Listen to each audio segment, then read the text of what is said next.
Welcome to the Honeybee Inn, Cloud. True beauty is an expression of the heart. A thing without shame, to which notions of gender don't apply.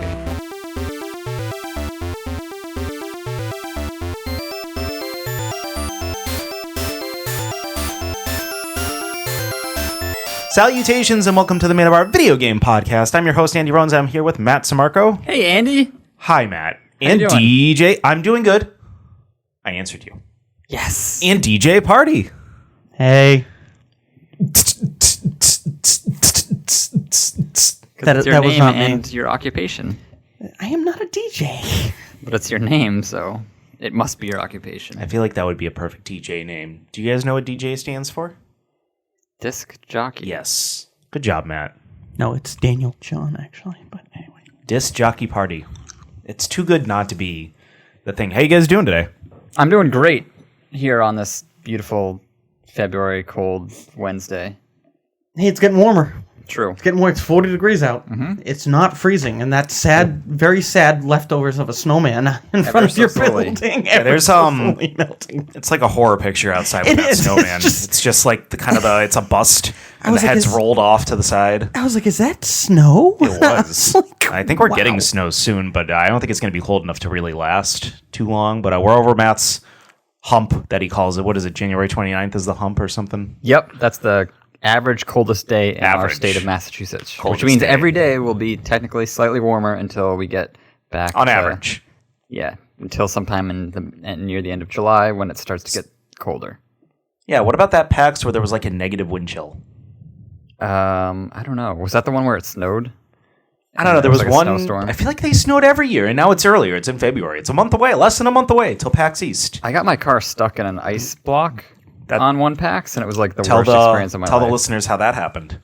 I was trying to park in like a mountain of ice, and it was a very ill-advised thing to do, but I really wanted to get to PAX.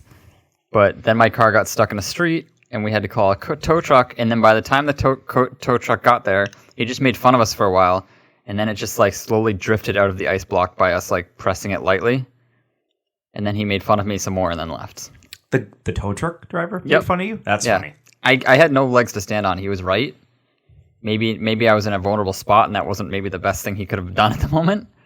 So But also- it's funny that that you mentioned it was all for PAX East, because if I had to make a tier of things Matt loves more than anything else in the world, number 3 would probably be Coke with no ice. Number 2 would be Disney, Vanilla and number Coke. 1 would be PAX East. If I had to tier it off of just based on knowledge of you, vanilla Coke with no ice specifically. I haven't thought about that. Disney?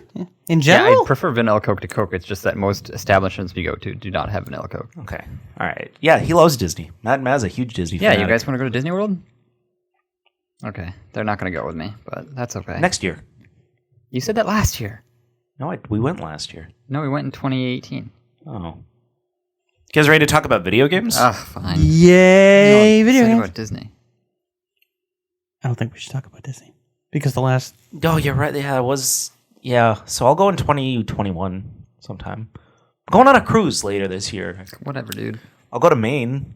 Maine's nice. If your parents don't sell it. It's no Disney. That's true. Dan, what are you playing?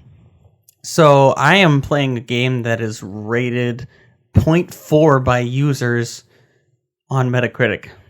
Out of, well, what is the 0.4 out of? 10. 10 That's out of low. 10. That seems That's low. pretty low. Is that red? That seems red. Oh, it's a little bit red. I'm not sure what average is, but that does seem low. Andy's Yeah. correct on that. It's, Like, Well, tell us why people are rating it so low. So it's Warcraft 3 reforged, or there's the joke is going around Warcraft 3 refunded, which I thought was kind of funny. Oh, hang on, guys. Hang on. Breaking news. There's been a surge in ratings. It's now at 0.5. oh, nice. Yikes.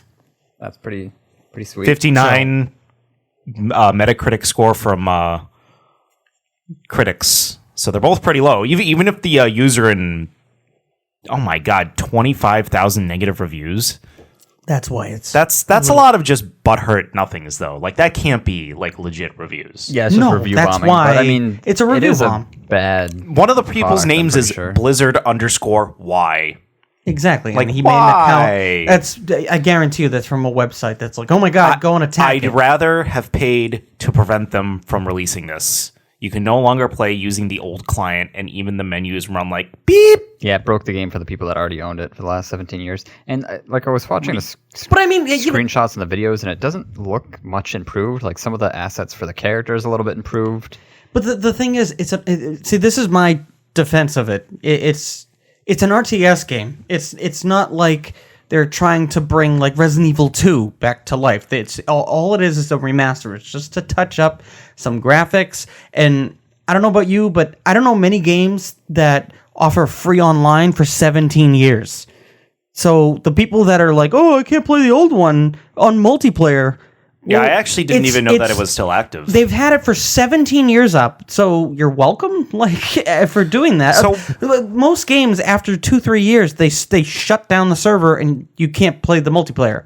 But they offered this free service, so that's why I'm like, all right.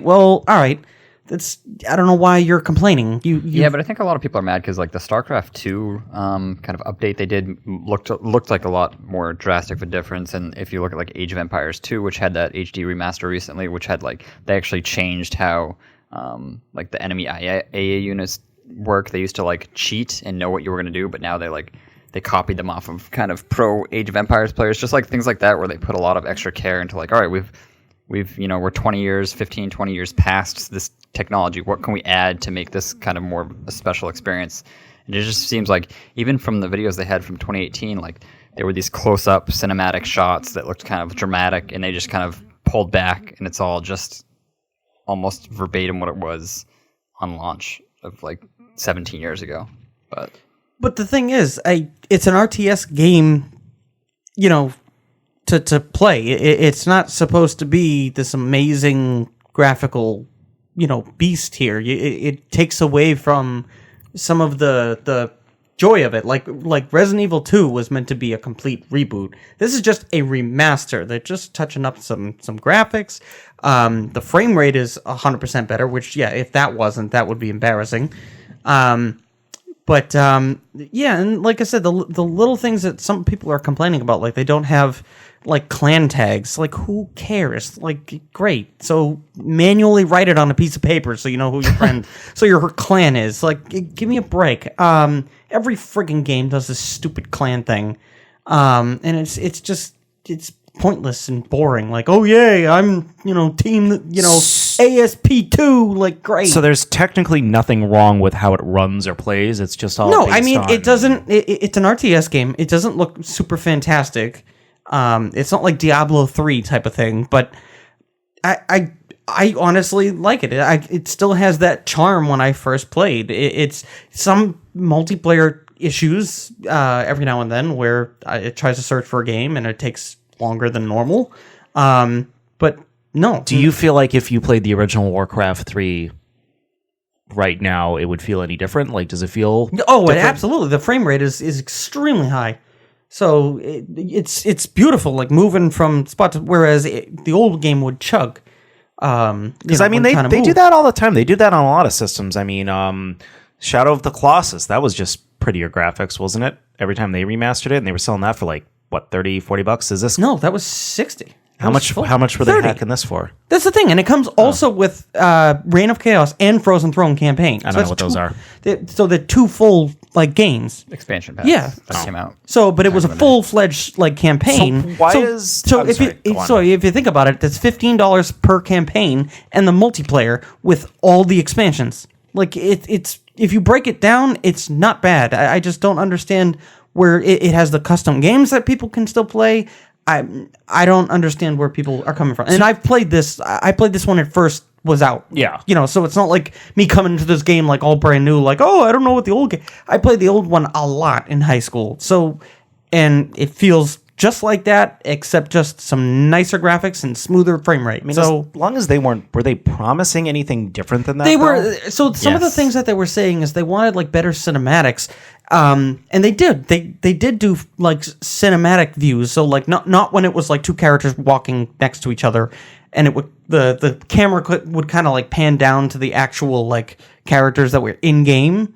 Like, yeah, those don't look fantastic, but it wasn't supposed to. The idea was the CG. I mean, as long as they weren't promising anything that didn't happen, like misadvertising the game. Well, they kind of were. they Like the did a cinematic li- videos they had they in did on 2018 were a lot nicer than the final product. They do have some features that, like I said, they did promise, but I don't think it's a huge deal breaker. Not like, No Man's Sky, where they were like, hey, this is going to be multiplayer, and then it wasn't. Like, that's a big missing feature that you're missing. This one, they said, there's going to be clans in it, and they have a spot where it says clan, but it's just not available at launch. It's going to be available soon. So, and again, what is that a big friggin' deal? It's just a neat thing that people if I'm buying a game and they're promising me something in the game and it's not there, I'm usually pretty upset. Yes, I know, but again... So you're going the opposite. No, I also feel like I think this is a lot of people that are too I need to get everything that they thought about 5 years ago. Like they need to think of the developers and how they created this game and how much work goes into it and how much they need to work with. Like they might have hit a snag on something and was like, all right, you know what?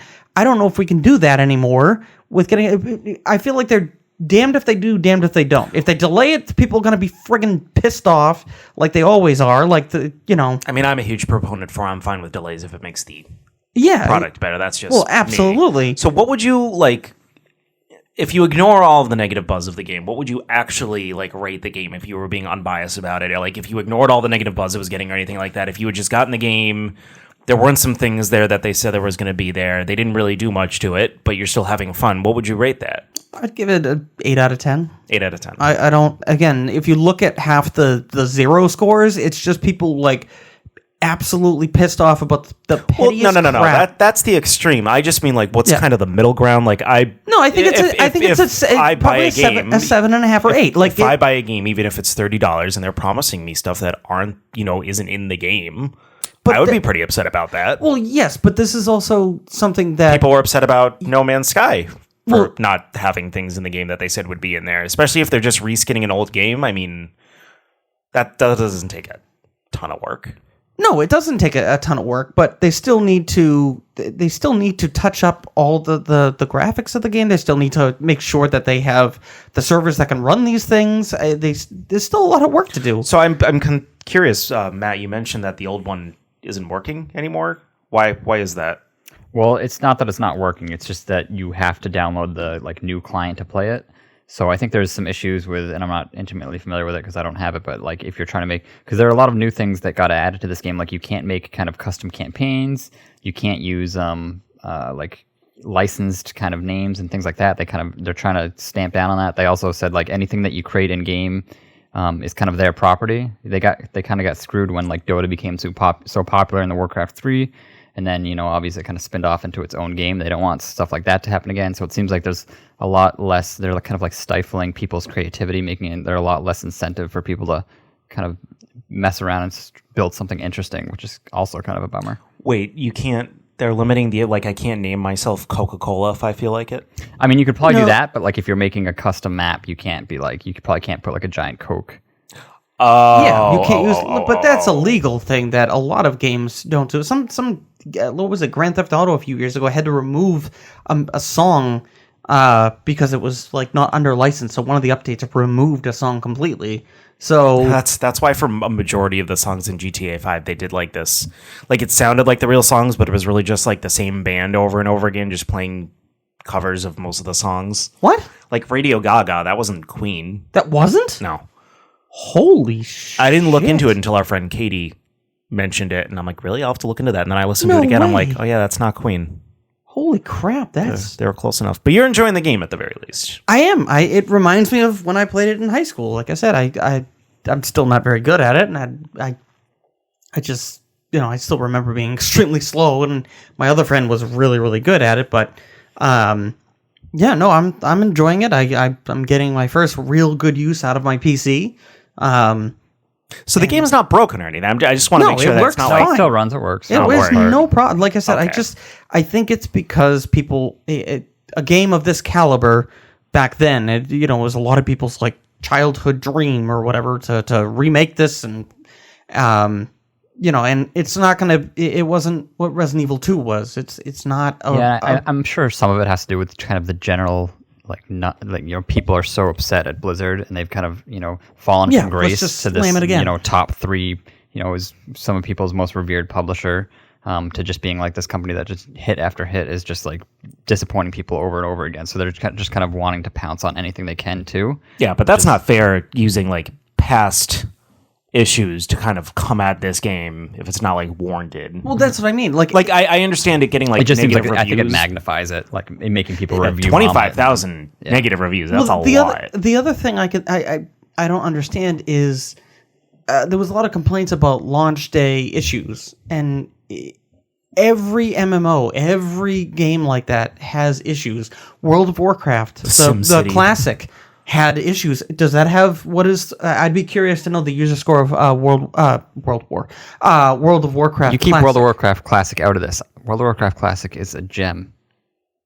Well, it could be, it could not, but it did. Issues, you can, they had a lot of it. I remember you said yes, they did. Yeah, so it took a while to like log onto the server, right? It took a long time to log into the server. There was parts where like certain places of the map were kind of restricted. I got trapped in the city for a certain amount of time. There were NPCs just weren't there. It was kind of messed up. Yeah, so that's broken. That's not working appropriately. And whereas, again, Warcraft 3 is a lot smaller and it's a lot easier to make. They also didn't really remake World of Warcraft Classic.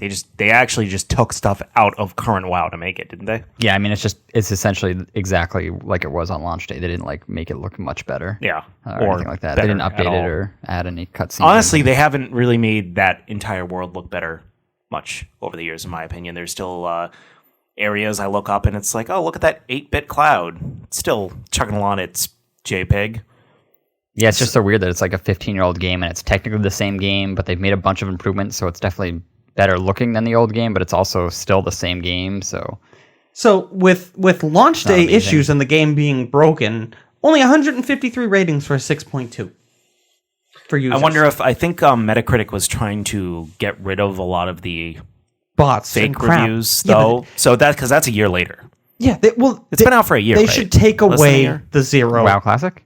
No, it's only been out since like September. Oh, okay, so that's after around like there? 5 Well, months. they should find a way to prevent. I'm sure that more than that number of people reviewed that game on Metacritic.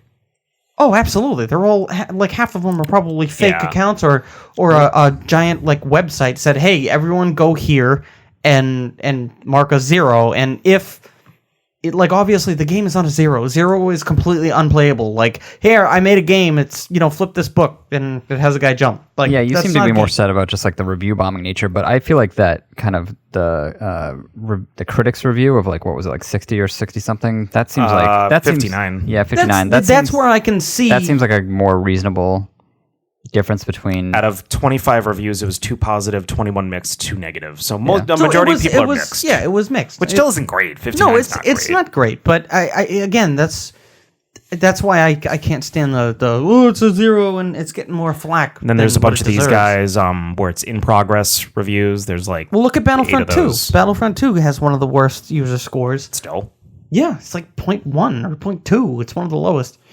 All because they had like a microtransaction thing. You know how many games have microtransactions in it?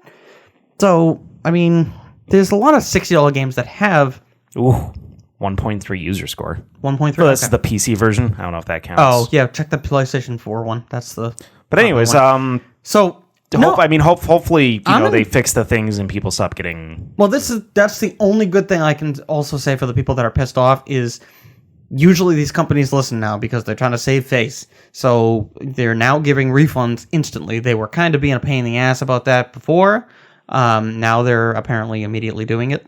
So if you bought it and you're mad and don't like it, you can get a refund. So that's also a good thing because, I mean, you open a game from GameStop and try and take it back, they're not going to take it. So I don't know. I just think a lot of people are a little bit entitled in this situation. They're just kind of expecting a little too much. Again, if they charged $60 for it, yes, I think they would have I would have rated it a little bit lower, less of a value. But I like I said, I $15 per campaign and then a multiplayer and custom games. I think that's fair. I think that's fair. Anything else you've been playing?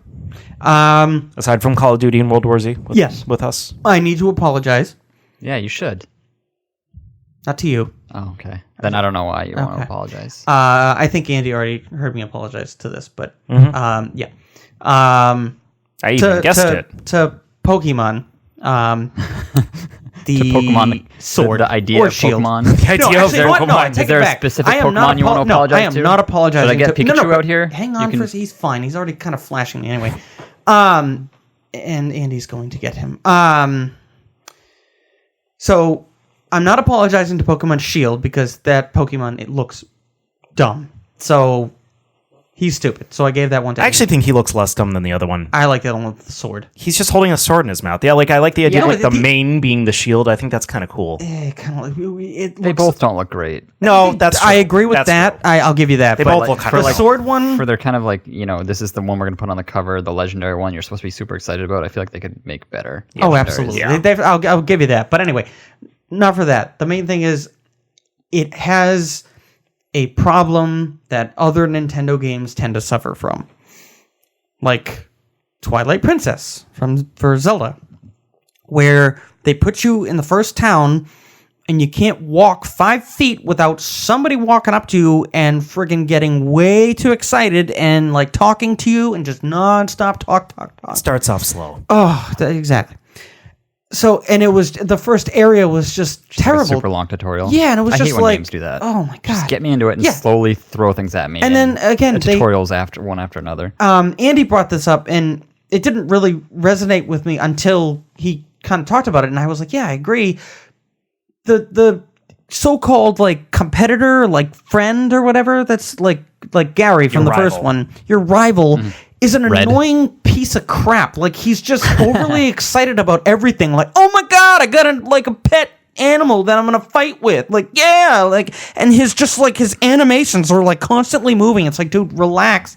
He's just irritating. Isn't and that good? he's- You're supposed to hate your rival. No, He's a little I don't punk ass. hate him in a good way. I like you want to compete like a Like an equal? yeah, like Gary was a pain in the ass. He was like, I'm better than you because I'm better than you, and I was like, Smell you later. I want to beat you. So this, when I played Red and Blue, technically in Red, it was Gary on the show, but in Red and Blue, you were playing against, I think the guy's name was Blue, and your character was supposed to be named Red.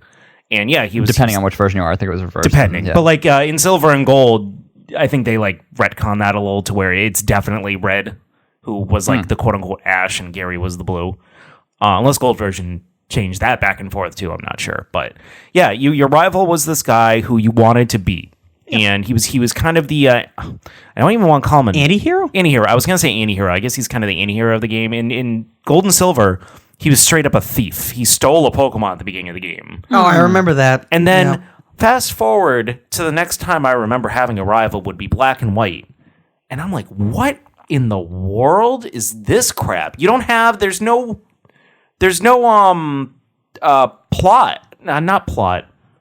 conflict. There's no conflict at all. It's just these happy-go-lucky people that are just kind of following you on your journey. Like they really G-rated it up. And then it got even worse in Sun and Moon, where like they always have just a huge smile on their face and they're just talking about nonsense when I want to go out and be like fighting with my animals and, taking out bad guys and catching Pokemon and beating up my rival for his lunch money. But no, I'm sitting here having a conversation Oh, man, with that's this the worst. smiling, I hate talking. like there's no conflict. No, it is, and I completely agree, and I didn't even realize it, and I was like, maybe that is one of the reasons why it's kind of lost a little bit of its luster, that you're like, I want to beat this pain in the ass. How far are you into this game? Probably like 3 hours. Okay. But You're finally, enjoying it now. Now I'm enjoying it. There was a lot of things that I didn't realize that you could do because they didn't unlock it till later. I also hate that when they kind of take things away and then kind of give it to you slowly. Like, I just want to catch things, and I do like the fact that it did keep the idea that Pokemon are out and about, so you can see them. Yeah, what he means is like let's go Pikachu and Let's Go Eevee, there was no random encounters. They would just be like on the map, and you could kind of pick and choose which, kind of like Pokemon Go, where you could pick and choose which one you could battle. What's kind of neat though is when you're in the grass and you're close to one that you can't see, it'll pop up with an exclamation point. So it's like, oh crap, one is near. So you got to kind of like, all right, he was right next to me when the exclamation point, so I got to run this way. So in like grass and like hidden areas, yes, you might bump into one, but no, I did think about the animations too. I was like, oh, right, these are copy pasted. So that was kind of a little bit of a bummer. I just remembered that. I was like, I just saw Amy playing this, and I just saw the same motion and design over and over again. But I did like the fact that after you they take the reins off and you're allowed to walk around, you're seeing a mix of Pokemon. You're not seeing just the new ones. I already have my whole list of Pokemon is all like first generation ones already. Because most of them I can't stand. Most of the newest ones. Some of the newer ones. Some of the new ones. I like the little fuzzy sheep. He looks kind of cool. Oh, I can't stand the sheep. That's one of the first ones you see. It's like, ugh. What's wrong with him? I don't know. I don't know. I want something that looks fierce and angry, not like something that's like puffy and cute. No, I don't want that. I mean, most of them look like that at first. Yeah, No, most of them are pretty cute. Yeah, but that's when you get the second gen, and then they look, or second evolution, whatever the hell it is. And they What look were you a going little to say, bit more Matt? fierce. I don't remember. I don't know if I was going to say anything. Oh, it looks like you were going to say something important. So, but darn it's not as... Should I not presume that everything comes out of your mouth is important? Probably not. Oh, all right. Keep that in mind. So, but anyway, so been playing a little bit of that. Warcraft 2, I'm still pushing. Oh, again, I need to stop saying pushing. Enjoying Tomb Raider as well. So I got back into that, and then I think that's it. Yeah, and then still bouncing around between like 6 games. So that's me. Is Warcraft 3 beatable? Is that a game you beat? Yes, there's a campaign. Yeah, it's a campaign. Okay. The only boring part of like the first 2 missions, it's like there's an enemy over there, but you need gold.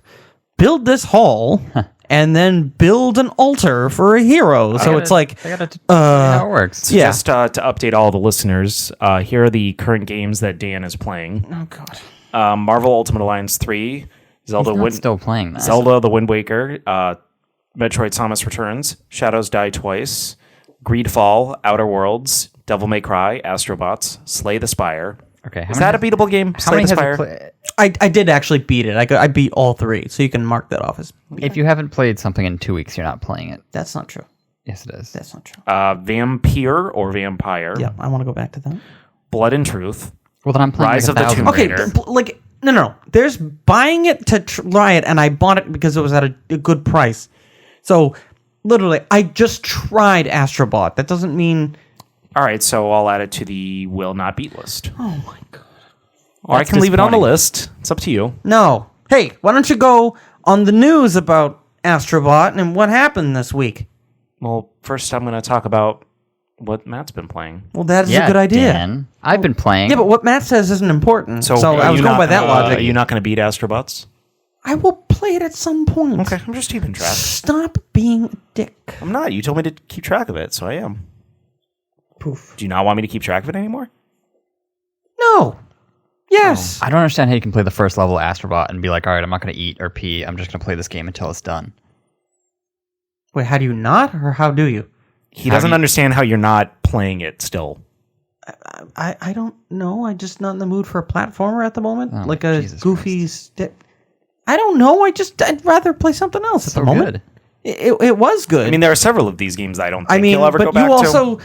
thought you didn't like Death Stranding. I did. So, we have some differences. Not saying that Astrobot is bad anyway. It looks fun. It's just you have to, well, first of all, I have to be in a PSVR mood, which means I need to stand up. You don't need to stand up for that game. Yeah, I sit while I'm playing. Oh, I don't like to. I'd rather stand. That sounds exhausting. So, well, yeah, but I mean, you might as well move around, get some, Anyway, Yeah, burn off those PSVR calories. hey, when you play ping pong, you got to move. except when you punch a wall. All right, Matt, what are you playing? By the way, Dan's tally is up to 11 beaten out of 23 total played since I started tallying. Which I feel like you've played more than 23. I'm only keeping track of games that you should. I would consider you should remove beatable. Blood and Truth. I just wanted to try it. But you didn't say that. Oh my god! What is it? What is that It's for? a VR game. He played it. He reviewed it. So you just bought it just to try it? I bought it because it was a big discount. It was like buy two get two. So I was like, oh, Matt said it was a pretty fun game. Oh, are you keeping it or are you getting rid of it? I'm gonna try it at some point and then we'll see. All right, I'll leave it on the list for now then. Yes, like Marvel Ultimate Alliance 3, yes. Like, keep it on the list. I did play it, and I had the idea of wanting to beat the it. whole part of the exercise was just to see the ratio of how many games you play compared to how many you beat. Thank you. But also, you need to realize that a lot of these games are long. And how you doing with Control, huh? I gave you that, 4 weeks ago?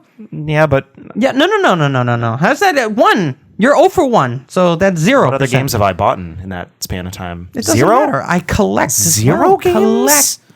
Collector. Leave the number 0. Hey, out of all the people here, I kept my name the same. My. What does that have to do with anything? Meaning I'm the collector. I collect games. I buy them and I collect them. Okay. So I don't have to beat all of them. I didn't say you had to. I just simply one day asked you a question. I know. How many games do you buy compared to beat? And you told me to keep track, so I've been keeping track. I know. But I feel like I'm getting a tone. Like a...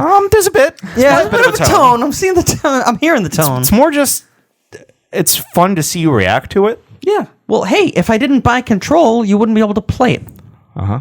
Again, that's completely irrelevant to the conversation. No, but it helps. Like, and also Matt has been borrowing some games from me too. Mm-hmm. So if he wants to try something, he can do it. So it works out. So you're welcome. Did not start this Being conversation the out. Manabar podcast library for you guys. I believe This is a strange tangent. A little bit. I believe one time you said, "I'm glad you started keeping track because it has stopped me from buying a couple games." It has stopped me from buying a couple games, but don't make it stop from buying all games. I didn't say don't buy any games.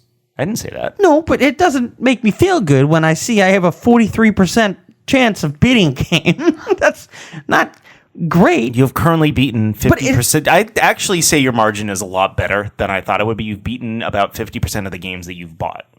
Well, it that also I counted doesn't- on the list. Well, it also doesn't help that you are pulling me away from some of those games by playing Call of Duty. You Most are people don't you are beat feeding games, into too. this. You are feeding into this by playing I've played multiplayer. a couple You should tell me times. no. Dan, you need to finish this. Like if you look at the trophies list there's usually a trophy that's like you get this for beating the game, and a lot of those times those are in like the 20 to 40% range. So it's not like crazy that you don't beat 100% of the games you buy. That is true. I think I talked to actually maybe both of you when we were playing the World War Z game that Star Wars surprisingly had a very high rate for people that completed it. I thought that was really Oh, cool. yeah, you mentioned that to me. Yeah, so I thought that was actually pretty neat that a lot of people actually pushed through because that game's not really easy, regardless of what mode you play it on. It's still difficult with the platforming and the combat and everything. So I thought that was kind of neat because you see a lot of multiplayer. Call of Duty's campaign, it's like 15%. Who gives a fuck about Call of Duty's campaign? I liked the campaign. I thought it was fun. So I finished up Resident Evil 3. Yay. Not much to say about it, except that like it has a very weird climactic / anticlimactic ending. I'm wondering how they're gonna do that in this game. If they're gonna do it kind of like tick for tat, just like the same thing, or if they're gonna go in a completely different direction. Because I don't know if I should be I'm not gonna spoil the ending, but a lot of stuff happens. Really? Yes. Wow. Wait, a lot of stuff happens. Yes. But it was To the city there's a lot going on. But you said the ending was kind of or the town of Raccoon City. anticlimactic, you said? Yeah, just like it felt like it was a lot of build up to because you're basically just kind of trying to get out of the city, and then it just feels like it just kind of ends suddenly. Like there's a boss battle, which is kind of interesting, but I don't know, it just kind of falls flat the whole ending, and then like something huge kind of happens, which alters the course of the Resident Evil games from that point forward. So are they all Resident Evil 1, 2, and 3? Do those all take a place around the same time? Yeah, Resident Evil 3 I think is like kind of almost At the same time Yeah, it's like as 2. it's like before and after 2. I'm hoping that they can almost find a way to link like the Resident Evil 2, like this Resident Evil 2 remake with this game in a small way. Maybe you hear Leon or you hear them because maybe you do in go the on the demo, police station at one point, but it's much smaller and you can't get into a lot of the rooms. The same one from 2. Yeah. So I'm sure they're hopefully they'd be stupid not to. Yeah, so I think that would be really neat Especially if they're like fully remaking it from the ground up. Yeah, like it's something that Leon left, or maybe the doors open and be like, "Who's in here?" Like, ooh, maybe they're gonna pull kind of what they did with like Mass Effect series, that'd be where it cool. like takes into account your previous save file from Resident Evil 2, and maybe it looks exactly like that in Resident Evil 3. Like if you, I don't know, you don't make decisions though. No, Mass not Effect, you made decisions. Well, all right. So, like, let's say in the police station in this certain part, you killed a zombie, and that exact same corpse is there in Resident Evil 3 or something like that. That'd just be a neat idea. It'd be. They're neat. not going to do that. It would be neat, but it would have to be something more like a gun left in a position or something. Because a random zombie on the ground, I'm just gonna be like, Well, there's stuff you can unlock at the end of the game, like costumes and like guns and knives and stuff that you can have like unlimited ammo. So I mean that'd be kind of interesting, but it would also kind of break the game. So I don't know how I feel like it about would be them neat, like just giving that to you at the beginning of 3, Yeah, but they could do something like that. Like if you get to Leon's desk and like it's open and be like, oh, I think someone's been here. Like, all right, that would be neat because at that point, yes, you did go through your own desk. The zombie on the ground was just an example. Of Okay, I was just talking about like taking your exact save file from 2 and however you left it on the previous save and just like kind of emulating that. Yeah. No, I just don't know if they'd do that with, because like I said, if there was decisions or something, that's those. But they're not going to do it. It was just an idea I had. But like I said, if they can connect it, yeah, no, I'm super stoked for it. Yeah, I'm just kind of glad I went through it, so now I'll be able to like really pinpoint, like, because I played it so long ago that if I could have played like any game and it would have been like, oh, okay, I guess that was Resident Evil 3. But now that I know exactly like what every part of that game was, it'll be interesting to see kind of where it diverges and how similar it is, and like it's kind of interesting to see how many kind of like choose your own adventure flashes they had where you get to do 2 options at once, which I talked about last week. So I'm excited for that. Also played Farpoint VR, something like that. Oh, the horror? Yeah, no, the one that like takes place like on a different planet. Yeah. Farpoint. Oh, the one where you got that gun? Yeah. I got one of those like VR PS aim controllers. actually which did are get kind of, which are kind of expensive, which is why I've been kind of holding off. Did you get it from picking the up these GameStop games. for like the $40? Yeah. Nice. So it was like used for like 44, and it seems to be working fine, which is nice. The game itself is interesting. Like it's so you're using the aim controller to shoot. I believe you can use a controller too, but I mean you probably wouldn't want to do that. It's interesting the way they kind of get around the fact that you're in a VR mode is you're kind of always moving forward. So the enemies are always going to come at you from the front. So you don't have to worry about like moving around and getting trapped on your wire too much. And there's only a few different guns that you can use, but they're all pretty unique. There's like, a shotgun, assault rifle, and a couple like alien weapons that you get later on, which are pretty fun. The fighting itself is pretty fun. Some of it can get kind of like, monotonous when you're at a tough point and you just keep. There was a few points where I would die like 4 or 5 times, and I just have to keep on doing these giant like rushes of enemies over and over. And then there's not too many bosses. It's like 1 or 2 bosses, and they were pretty tough too. Just like a lot of like reattempts, like trying to figure out how to beat the boss. But it played pretty interesting. It kind of kept me engaged throughout the whole thing. And what I think surprised me most about it was it had this like really interesting story. So it takes place on Mars, and it kind of has a that Mars movie with Matt Damon. What was that called? The Martian. Yes, The Martian. Yeah, that one where like you're kind of like stuck in this. I was gonna say Mars Needs Moms. I'm like, that's not. I'm trying to think of it. I was like, I know it's on the tip of my tongue. One. But yeah, it kind of has this like vibe of like you're on this distant planet, like you kind of crash landed there, and you don't have a way out, but you still got to like figure out how to survive with like very few supplies and figure out how you got here and how you get home. And then it delves into some kind of interesting topics about time, like how much time went by. Because at the beginning of the game, you start off and you go through this like warp hole, and you just kind of like crash land. And then it's really interesting the way that plays out. It's like there's these you as the like ship driver guy, and then there's like 2 other people that you kind of, as you're playing the game, you see these videos of them when they landed, like what they've gone through, and just like. It starts with like, 3 days crash, 7 days after the crash, 10 days after the crash, and it gets like longer and longer till you're like, wow, how long have they actually been here? So it was really fun. I was surprised by the storyline. It's definitely worth playing. It was only about like 5 hours though, So it's not a terribly long game, especially, I guess that's kind of the norm for first-person shooters. Yeah, it's something that I've kind of always wanted to play, but I never wanted to sink that cost into that PS aim controller.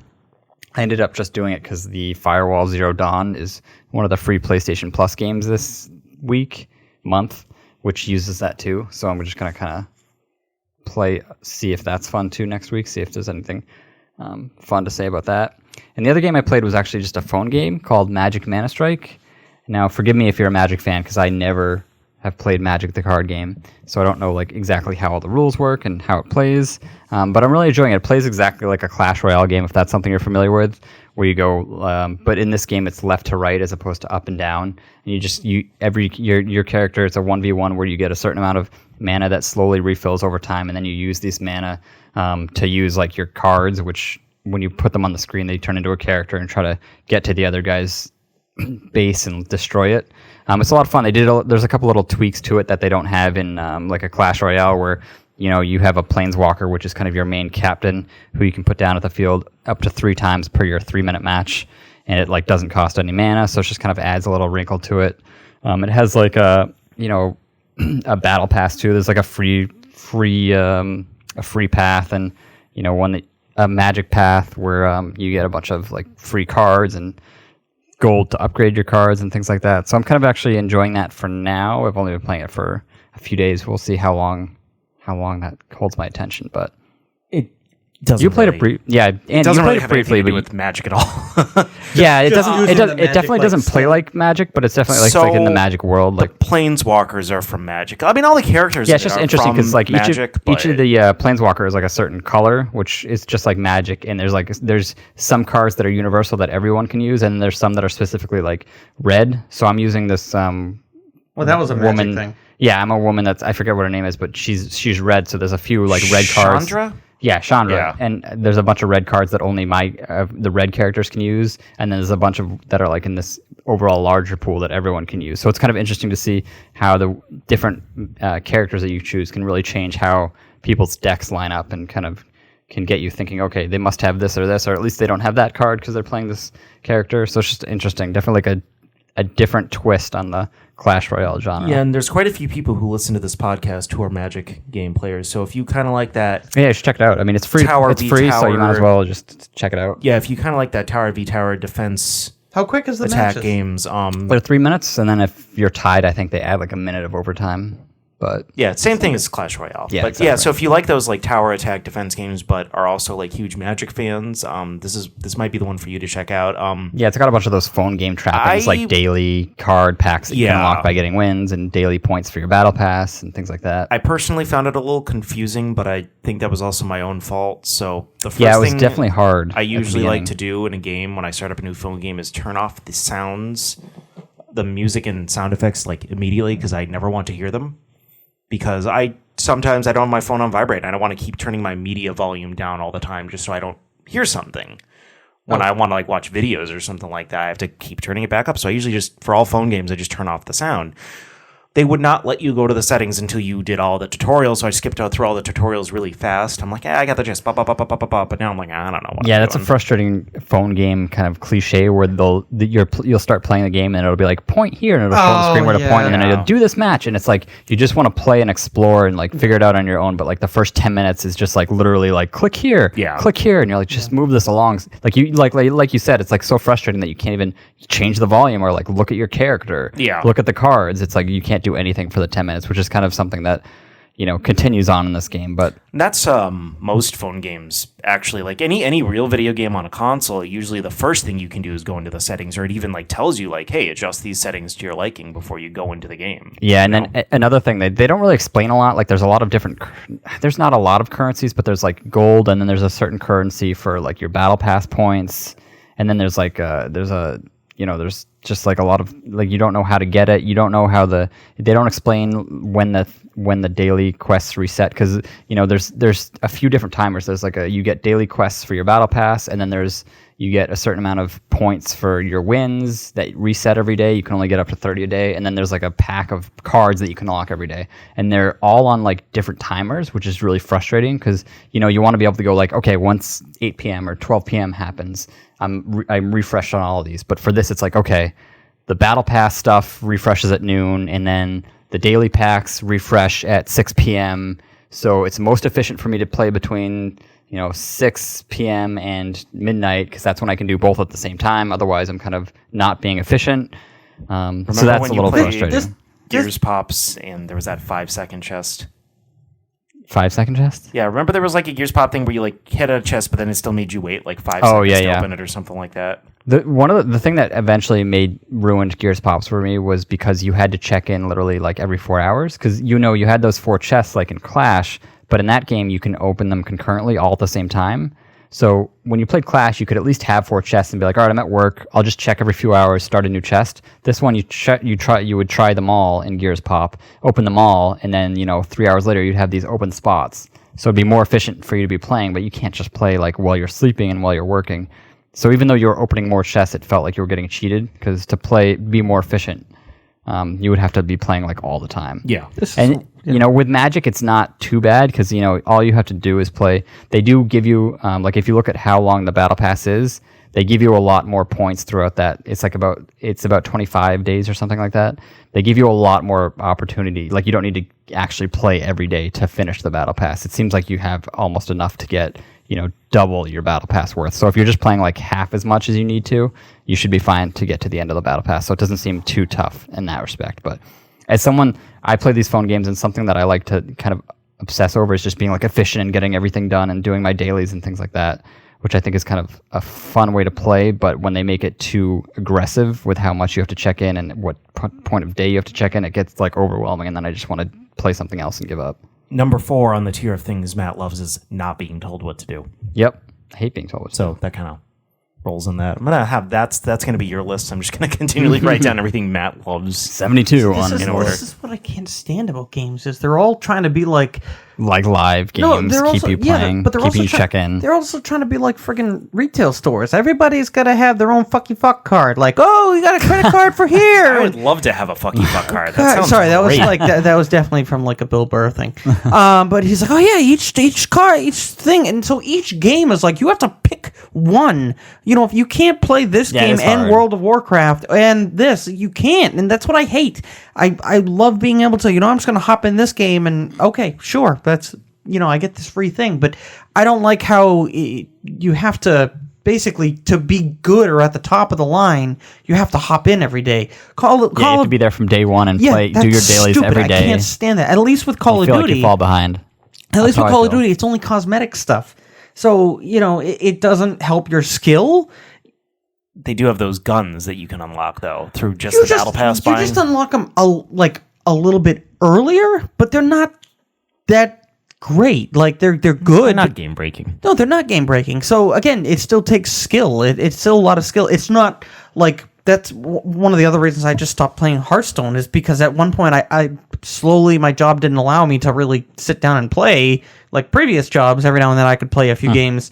Every now and then I don't have the time at work to even touch my phone pretty much now. So in Hearthstone, I fell so far behind when the new season hit. Everyone was buying the $40 packs for 50 packs or something like that, and then I get into a game with like 8 packs that I use no actual currency for, and I'd get maybe like one good card from it, and then everyone's got these decks that are already like built with these all the brand new cards, all the legendaries. So it's like, all right, well, screw you. You spent money on a mobile game. You're a dick. So go to hell. God forbid people spend currency on that what is they want. Dan's opinion. Sorry, I don't think you're freaking bad. like Candy Crush. I can't stand that game makes money. Matt, you mentioned something earlier about the VR gun you bought. Yes. What's the name of the gun? Does it have a name? It's the PS Aim controller. PS Aim Pretty controller. good. Yeah, PlayStation's not great when naming accessories, as you can tell. I just hate that it's like another thing that's in my living room. Like, Well, anyways, I had a positive thing to say about it. I was going to say, there's so much crap in my living room now. So with, in my head, I always just thought it was going to be the same thing as whatever that contraption was. It was basically the same shape that you would put the Wiimote on, but it was really just a piece of plastic with a Wiimote on top. This one, like, I was actually pretty impressed. It's like was- an actual piece of hardware. Yeah, and it's a little more than, it's not like you just pop the move controller in and call it a day. Yeah, it's got all the buttons on it. It's got the two D-pads for your left and right fingers so that you can like move your character around and things like that. So I was actually I gave credit to Sony for actually making a something that I thought was just gonna be like a dumb peripheral. Yeah, I'm used to Nintendo doing that. It is unique, but the problem is there aren't a ton of games that can use it. There's like a handful, but it seems like the only ones that are really like kind of popular are the Firewall, Zero Dawn, and this one I just played. So, because the original gun I think that was based off of was for Killzone 3. See, this thing looks like a piece of crap. They're both plastic. I mean, and they had the controller. No, I mean, it just reminds me of like a Nerf gun. Oh, well, that's I think what they were going for. But that was the first one for Killzone 3. They made a peripheral that you could stick the gun into. Actually, better than that was the commercial for the Yeah, but that was this one. I was just surprised. It like felt really sleek. It felt like actually like a well built. I kind of wish hardware. I bought one when they were like when they just like peaked, and then the GameStop was like, "We've made a terrible mistake taking these in for trade," and then they started crap, we don't want them, and they were like $20. Really, I don't remember them getting ever that low. And one of the reasons I also got it was because like I've always been thinking about getting, and it's harder to find them new. Like you really can unless you find them at a store that they've just been sitting on for 2 years. And not only that, people can check inventories and stuff from your phone with that new game coming out, with the like kind of most popular game that uses it, the 0 Hour Firewall game coming out. I imagine a lot of people might be kind of thinking the same way I am, like, oh, I'll just finally get it now that I have this free game to use it with. So I was like, all right, I'll just get it before they sell out online. I'm sure there's a ton of them in a ditch somewhere with those PlayStation minis. And Guitar Hero guitars. Yeah, probably that too. And Wii Fit boards. Oh my God, Wii Fit boards. Jesus, they're everywhere. So instead of talking about what I've been playing, I'm going to talk about a little anecdote about what my girlfriend's been playing, and she's a little upset about. So she got the new Kingdom Hearts DLC. Oh my God. She gave me her little... God bless her. Well, that's her huge series, and she explained to me exactly what the DLC was, and she couldn't be more livid with it. So basically, they just took the last part of the game and made you replay the last part of the game just with extra cutscenes. It's basically what it was. Really? Yeah, that's what she described. She was up No all new night worlds. playing it.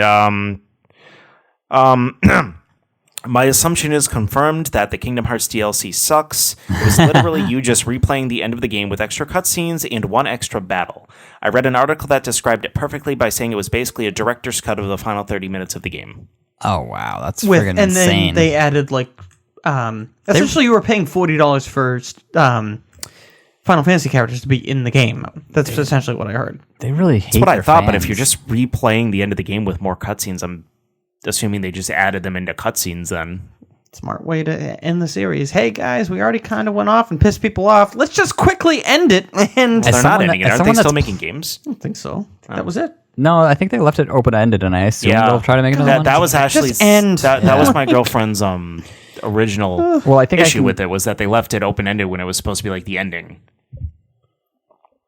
Oh. Well. Well, I think I can say conclusively now that as someone that's played literally every one of these games, save the last 2 hours of that last game, and who, as noted earlier in this podcast, loves Disney to death. These games are bad, and if you like them, you're wrong.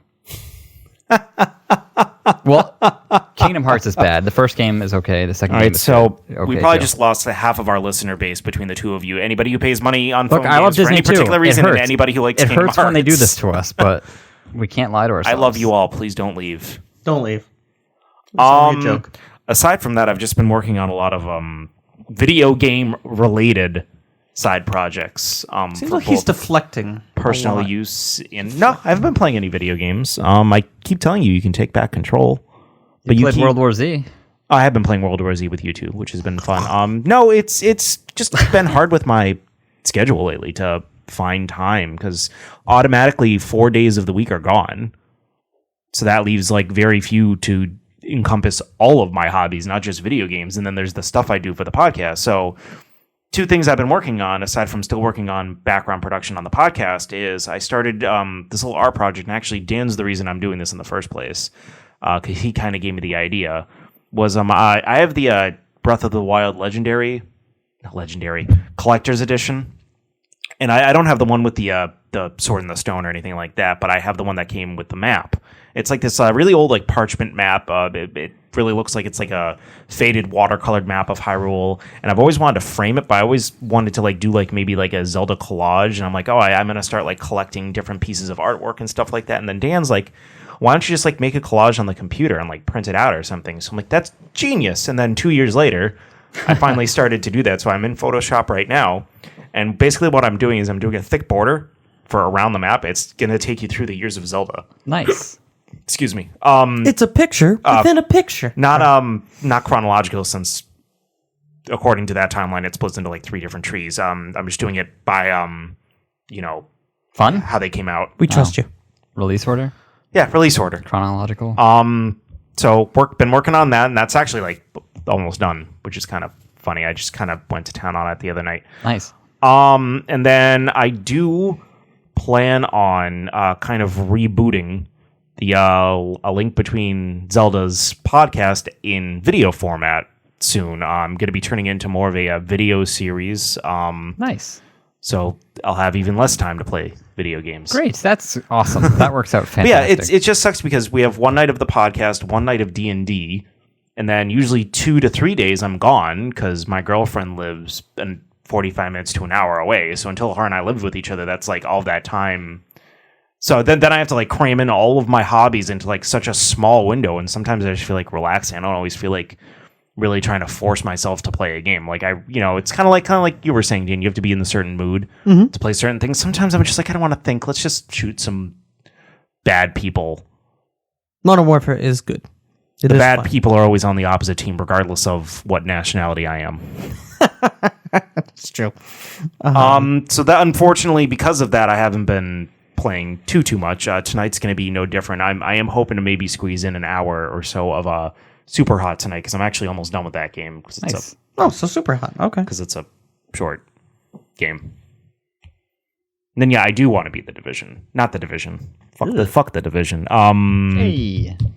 Game's okay. What game am I playing? Control. Oh, Control.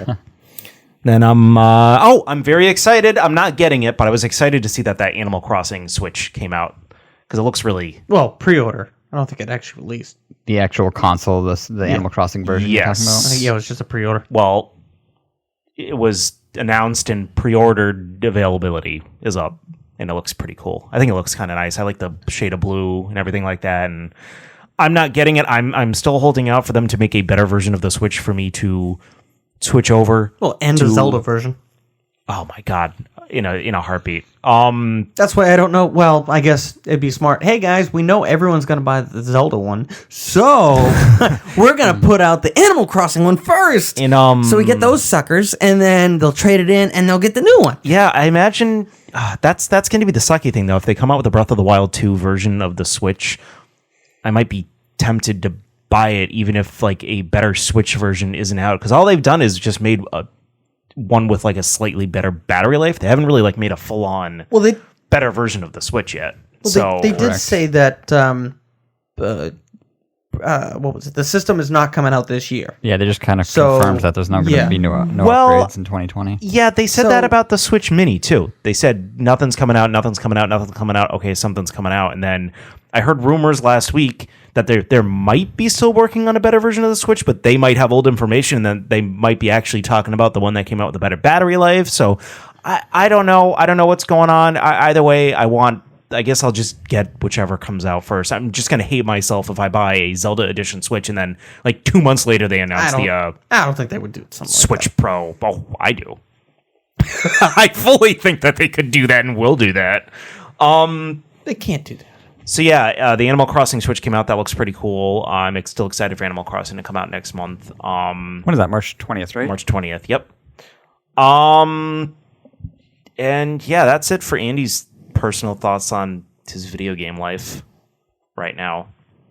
.com. Okay. Are we all getting Doom Eternal to play multiplayer?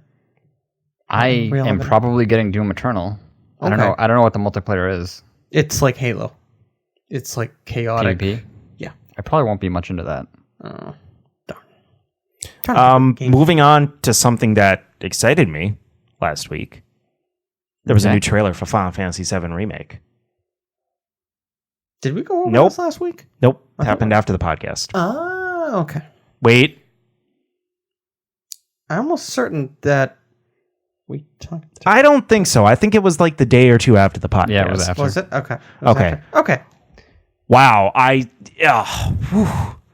So I was already pretty excited about this game, but I don't know what it is. Every time they release a new trailer that has just like new stuff in it, it just like reignites that like happiness, that like amazing feeling inside of me that this game is coming out. And they had the date at the end, and it's still April 10th as of right now. And before I talk about the actual trailer, just one other piece of little news about it is I found out, I was reading an article today where PlayStation is going to hold on to the exclusivity of the game until April of 2021, which is a pretty long time. Yeah, it was a year. I thought it was a year. Well, it was up to April of 2021. It was probably until March of 2021 last time. I didn't know it was a year. You know the problem, though? That's a pretty long time. It actually might be better for the people that actually like are getting the Xbox or something, because that might be packaged together like the second edition or something. That might be like, oh, the first and the second one now. Yeah, maybe. But then again, that's if. Did you just imply the second one's going to be done in a year? Yeah, I just thought of that. And I was like, wait, crazy. no. So, well, Man. we'll see how much of the game they have Bless complete your on this soul. one. So what did you guys think of the trailer? The music was absolutely fantastic. I thought it was cool. I really didn't try to, like, I just kind of watched it, like, in the background. I kind of don't want to see more of this, so I'm trying to stay away. So I was just like, I wanted to see if there's anything huge. And, like, it was interesting. I feel like they leaned heavily into the kind of, that little bee in area where, Oh, the honeybee. Yeah, the honeybee place where you're trying to, like, get that guy to like you, so you're dressing like a girl. Yeah. And then, Ares and Tifa are also dressing up. And Yeah. Is it just called the honeybee? I think it's the honeybee. Oh, yeah, Honeybee that, Lounge? That does Honeybee Inn, sound I think. familiar. Honeybee Inn, yeah. Well, that's where you get the The dress, yeah, you underwear. dress as the woman, and yeah. So I thought that was really funny. And actually, like, every time I see something, like, I haven't played the game since college, so I kind of same thing with Resident Evil. I don't want to see anything else. I think I'm set. I'm sold. Like, I'm gonna get it regardless. So I basically just played the entirety of the remake. Yeah, you did. Because I was playing Final Fantasy VII, and I'm out of Midgar now, which is probably where Wait, the entire game. when did you play this? Just when I was when we were in New Hampshire, I was playing it. Yeah, I still can't decide if I want to play These are that. games you're playing. You can talk about this. I did talk about it a couple weeks ago when I played it. Oh, you haven't played it in weeks? No, it was just while I was on I vacation. okay. But I was out of Midgar. I thought I you were basically playing- played the entirety of the remake because in the entirety of the remake looks like it's just going to be... I think I'm leaning towards actually Midgar. wanting to play through this game again before this remake Do comes it. out, because I Do think it'd be it. really cool, like just the same way I did with RE3, to really be like have it fresh in my memory, to see the differences and see but the what- additions they added to it. But when's the last time you've played it? So I used to play it like every maybe 2 years because it was my favorite game, and then as soon as this game was announced in 2015, I was like, all right, I'm not going to play it, so it's all going to feel new and fresh to me when it comes out. So now I haven't played it in like 5 years. So don't you want that like New feeling. that new like I have completely forgotten Resident Evil 3. Like I Yeah, all I know that's how is I there was. was some Russian guy named Nikolai that was a bad guy, and the Nemesis pops out. guy named Nikolai, DJ Party. Anyway, so I don't know anything about it. I know there's a lab at some point, so and it'll I be know cool there's a to police see- station. So I when playing Resident Evil 2, like, it was so exciting to come back and be like, I remember this room, I remember this, like this. So that's one of the reasons I don't want to play Resident Evil 3. It makes me want to play Code Veronica, so that, if that's potentially the next game that they'll remake, at that what? You can't play Code Veronica. It's like unplayable. You try. That's true. You can see, maybe Someone's gonna walk forward. maybe you'll have different luck than I did. But I think this is a Well, I'm little... gonna play it on Dreamcast. So Oh yeah, it might be a good idea. So- This might be a little different because, like, as opposed Resident Evil 2, while it was like a different game, the story beats were all kind of very similar. They did add they added Mr. X to a lot of it. They made some tweaks to the gameplay here and there. But X gonna give it to you. It was basically, here's the same puzzle that I did, 20 years ago. Here's the same, mansion I did 20 years ago. I'm assuming, and I think we're all kind of assuming with this remake, because they said Midgar is going to be a full-fledged 40-hour-ish RPG. We There's don't- going to be areas that we've never been to. There's going to No. be characters we don't know. that it's just Midgar either. That's just all of our That's assumptions. when I think they may be... Yeah, do you think there's going to be like a big reveal or something? Like, oh, this is much bigger? Part of me's thought of that, but I'm like, they would have said that already. So, all right, you have Midgar, right? What is in the media... What happens... Well, I don't want to... You know what? I don't want to game's spoil built it for into 3 people continents that haven't played. No, for the I most remember... part. I remember it's 3... It's just 2 reactors, 1 plate, 1 slums, and Midgar, the Shinra building. It's really all it is. In Midgar, yeah. In Midgar. Yeah, but you don't look at all. What happens when you don't go into all of the All right, sections of Midgar? obviously, you're out. You get out of Midgar. Yeah, Correct. What happens then? so you get out of Midgar because you use the motorcycle. You basically make it to the end of the highway, and then I forget if they like jump down or climb down, or I don't know. You were just down all of a sudden, and you were just outside of Midgar. Yeah, you in just the walk open world away. map, and then you But go to Nibelheim, where do they go? right? Like, what do they do? You go to this prairie area, so you immediately go to Isn't it Nibelheim or whatever? it's called? Nibelheim. Yeah, No, like where they Nibelheim is grew the up. town where he grew up. So Yeah. no, they go to this little town, and that's where Cloud tells them the story of everything that happened a couple years prior in Nibelheim. So it was like a it was a flashback. It was a That's why I'm- flashback thing, and then you go to Chocobo Farm. Then you go to the cave, but you have to dodge the snake with the Chocobo, and then the game progresses from there. You get to the I'm not going to explain the entirety of the No, game. no. I'm just trying to think of what they could if they're. See, I'm starting to think they might not make it an open world.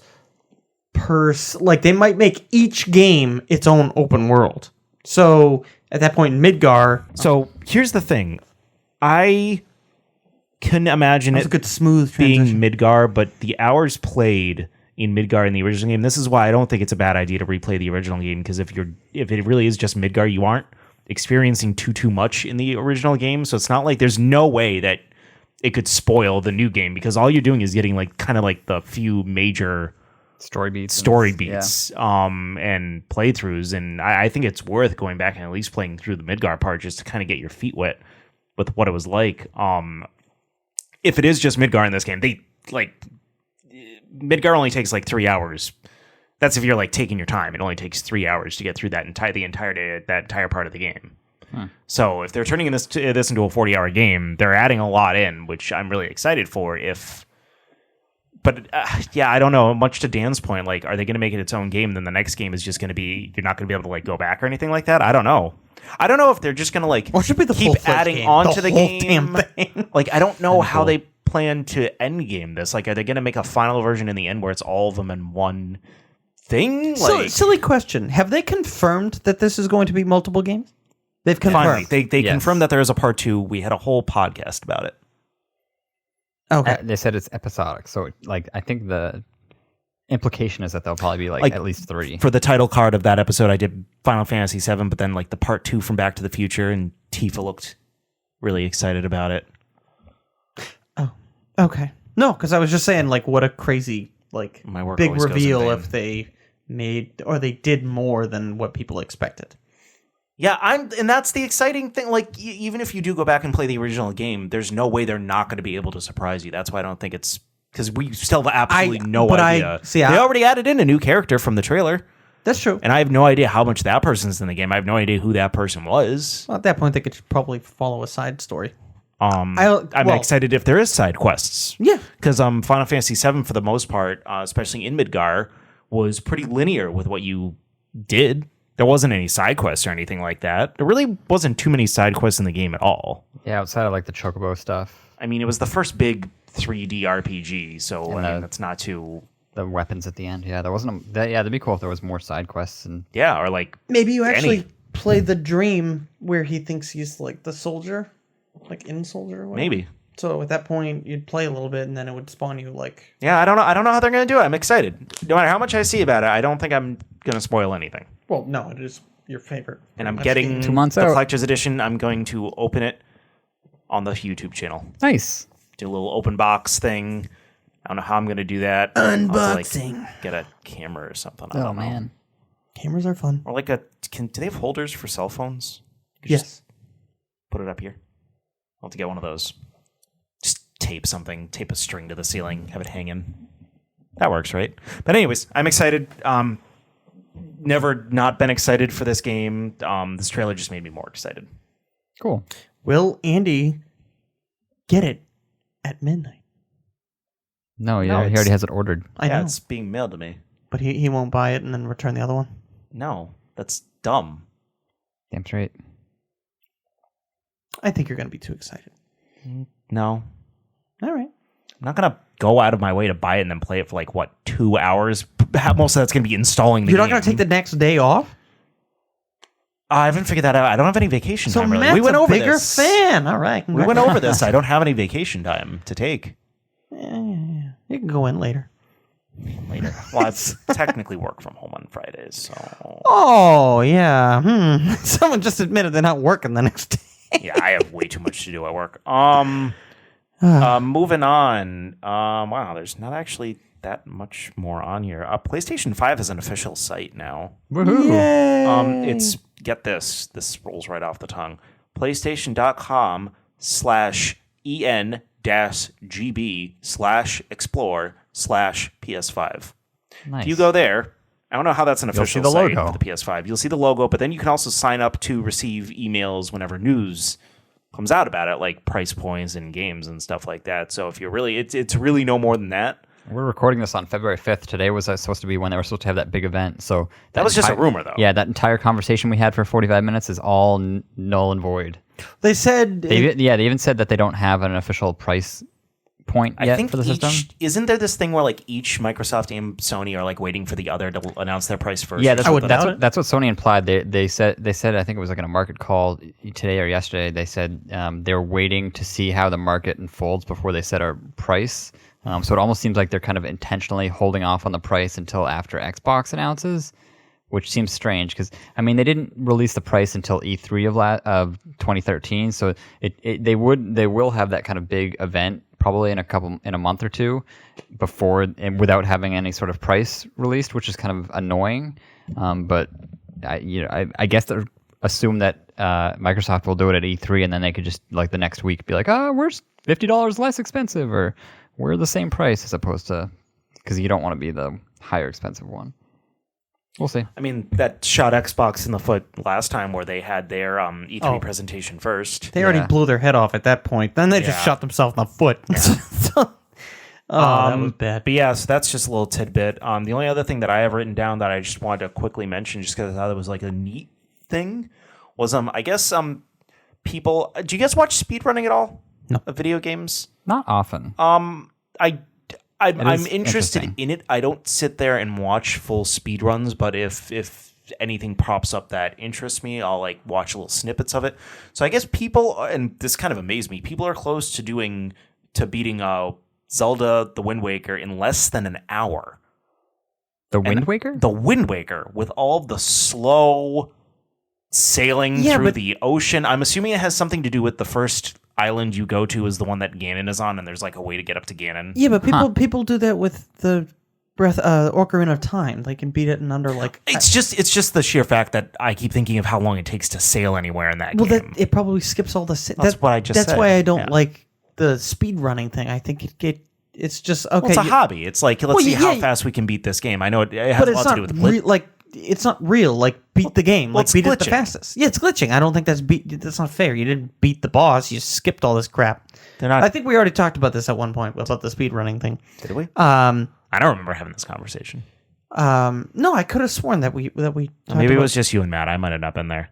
I don't. Maybe. I think it's kind of neat. I don't. Well, I think it's anything. neat. It's definitely intriguing, but I just don't think you didn't really beat the game. You glitched the game. well, to no, the end. I don't think they're implying that they did. They do. They said speed run. They beat the game. They Well, yeah, speed they run the game. technically got to the end. Well, yeah, but when I credits. think of speed run, I think of you actually do everything that you Yeah, but that will need take to. hours upon hours upon hours. Well, yeah, that's the point. That's what you have to do. They, other than that, they're just glitch. They're finding broken things in the game so they can just skip parts of it. Like I don't. Yes, that's their objective. Anyway, I'm pretty. Like I said, I'm pretty sure we've talked about this. It's just yeah, because I recall being like, I don't really think that they. It's just not your thing. No, I think it's impressive that the amount of like thought that has to I go don't think into anybody's doing a speedrun and then claiming like, oh yeah, I've beaten so many games because they like were able to do it like so quickly. It's usually it. They put it on YouTube and be like, I beat this in 5 yeah, minutes. but it's all about getting the fastest record. That's what it is to them. Yeah, and that's yay. You just got a lower number of you glitched a little bit faster. Like I want the impressive like you beat this boss, the right way and without getting hit. That's really impressive. I find that like people have beaten Bloodborne without getting hit. That's friggin' insane. Christ. That isn't then the whole entire game without getting hit. Well, anyways, that's impressive. I thought it was neat. I just think it's neat that like being able to beat a game like that just because of the travel alone takes like just so long. And I imagine because one of the first places you get dropped off at is the prison. We have to. I think Ganon's on that. I'm pretty sure I remember Ganon's like. Oh yeah, you already ruined that game for me, right? Didn't you ask me if Ganon was in it? No, I remember you accidentally said it, and then you were like, "Oh shit!" So Whoops. Yeah, Ganon's in most of them. So yeah, I know, I know. And then well, not that I was gonna probably play it, but you said he's not in. Forget it. I don't want to spoil it. Just you already beat Link's Awakening. No, I. Oh well, yeah, that too. How many Stop games have I ruining ruined everything. for you? Oh my god, 3. What was the third one? The Wii one. Oh, Skyward Sword. Yeah. I ruined that for you. Yeah. Oh. Well, at least you told me. You were never going to something. play that though, right? I mean, I want to believe that I wasn't, but if they make it for the Switch, then yes, I would play it. Currently, it's not very good, so I wouldn't. For the Switch, I would buy it in a heartbeat. Yeah, I really want them to port Wind Waker. Which I don't think this is helping the fact of telling Nintendo, like, hey, I will buy this. Like, yeah, please port Wind Waker port and the- Twilight Sword. port the good Twilight ones. Sword. Twilight Princess to the Switch. Twilight Sword, I heard sure. some rumors that they are porting a couple of more Wii U ports this year, and I really hope that those two are on the list. Yeah, the Wonderful 101 just got kickstarted. Yeah, I which saw is that. kind That of was actually pretty cool. strange. I What's own that? the Wonderful It was a kind of 101, like a cult following game for the Wii U that people really loved, and they opened a Kickstarter, and the goal was like only $50,000. Who's they? broke it. Platinum Games, I think they're called. Oh! They made like Beautiful Joe and Didn't Platinum Games also recently say that they were open to finishing Soulbound if Scalebound, and yes. Scalebound if Microsoft would let them? Yes, and I don't think Microsoft that might be true. I haven't heard will, that. because Microsoft's obsessed right now with exclusives, and why would they let one go? Especially, I'm sure they put a lot of their own money into that IP already. Exactly. So the only reason I could see is wait, who owns Platinum Games right now? Platinum Games. Are they owned by a bigger subsidiary? Yeah, I thought they were owned by somebody. I think so, but I'm not sure who. So Oh, are they owned by Square Enix? I don't remember who they're. But anyway, the only thing I can think of is that maybe it was for Nintendo, and you know how Nintendo's been kind of working with Microsoft backwards, like compatibility between Nintendo and Xbox. Like now, how what's the Cuphead game you can play on the Switch, and that was supposed to be. Seems like it's just owned by themselves. they're already at $101.3 million with a goal of 50,000. 224 employees as of 2019. So yeah, they're working on a few things. So that'd be awesome if Microsoft could do that. If they could find a way, like, hey, to give us advertising or something, But that sucks because that game looked like a lot of fun. It looked like Devil May Cry with dragons. And I was like, that sounds freaking awesome. Yeah, it seems like they just own themselves. So yeah, no, I don't know the legal part of it. I mean, Microsoft, I think, co-owns that IP specifically with Scalebound. oh yeah. The worst thing too is I heard the game was pretty mostly done. Like, probably has another phase to fix, but that game looked. How was it almost done and it didn't come out? That doesn't make any sense. I don't know. I bet you they just were like, you know what? I think it's going to cost too much to complete this process, so screw it. Then again, they friggin' babied Crackdown all the way. I figured if that one, they push all the way to the end, they couldn't push this other RPG. But I don't know. Microsoft has never been big on RPGs or like fantasy exclusives, whereas PlayStation has always been welcoming with open arms. Like, hey, Horizon Zero Dawn. Yeah, it was set to be released in 2016, delayed until 2017, and then in 2017 they canceled it. Yep. Microsoft stated that they felt both sides failed, so they included themselves in on that. So, what else do you guys got for the news? They're making a new Silent Hill movie. Ugh. Did you ever see the second one? I saw the first one and it was like okay, and then I never even saw the second one because I heard it was just god awful. I wouldn't. No. I'm sorry. When they started throwing like Pyramid Head in there, I was like, no, now you're just trying to do it just to excite Yeah, you're people. trying to be a video And it's gamer. like, yeah, that's not why he's there for a reason, as you know. So I don't like the fact that they're just throwing him in as like an icon, like, oh, look. No, the icon is, or the town and the fog, and that is supposed to be the part of it, not just like, oh, we threw Pyramid Head in there. Why not? Like, why not? Well, So- I'm excited about this because I feel like it speaks more to Konami's direction and just the fact that they would. I mean, I'm assuming they have some sort of say in this, that they greenlit a movie. Like they're kind of really putting a lot of eggs into this Silent Hill reboot basket, which is I'm super excited about as someone that thought those were never going to come back. Yeah, but 2 games and a movie.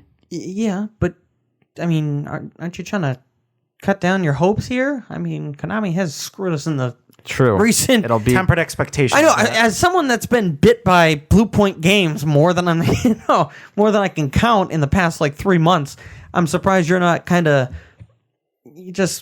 semming. What's the word? Yeah, I'm not excited. Oh, simmer I'm down not, I'm now. not like super Like- excited for the movie. I'm just kind of glad that it's happening. I mean, if I see a trailer and it actually looks like gritty and not like action goofy like the friggin' last one, then maybe. But I mean, at this point, it's just kind of like I was excited about what's that? That's the tall, thin man in the woods. Slenderman. I was super excited for that, and then the reviews are like putrid. It's like 9% on Rotten Tomatoes. Did you guys see the trailer for the new Saw reboot? No. Chris Rock. I never really cared about that Yeah, it series. didn't. I mean, the trailer didn't really look like a Saw movie, except that they had like the Saw music. But I mean, it's just Chris it's all the Rock same, is in right? it? yeah, he's in it and he's a producer. I think he had a lot to do with it. So That's weird. Like, why? yeah, it seems very weird. I don't I'm not know. sure why I mentioned that. I just I've never been into those like torture porn movies. It's just like I'm all set. Green Inferno. Green Inferno. Yeah, it was really bad. It was a torture porn movie, basically. Oh, what was that about? I don't know. These tree huggers get stranded on an island, and these indigenous people capture them and like slowly torture them. Yeah, it was really weird. Yeah, that sounds weird. I don't know what happened. I don't know, maybe if it's just because I have such low expectations, but I'm like randomly looking forward to seeing the Sonic movie. yeah, Like, coming out in a couple of weeks. I don't. It's not like Valentine's. I'm looking forward to it. Like, oh my god, I can't wait. It's just like, I don't know. I saw a couple of trailers recently, and I'm like, you know what? It doesn't look as bad as it used to. And I'm not just talking about. So I understand they did the whole Sonic redesign, and yeah, we were kind of gamers were the voice of change, and there's a lot of talk about how companies shouldn't let the people dictate what they're going to do, which I can get behind, but they did do it. But they need to do it And- in a way. Like you obviously don't want to make a product that nobody wants to see. Well, yeah, don't make the thing you made in the first place. How about? Don't DC it up. But I remember from the first trailer for the Sonic movie, it wasn't just that. That was just kind of the cherry on top. The rest of it also looked bad. Like the whole trailer looked bad. That's why I didn't want them to waste their money doing that, because I thought the rest of the movie looked bad. It wasn't just his design, but I don't know. I've seen a few recent trailers, and I'm like, you know what?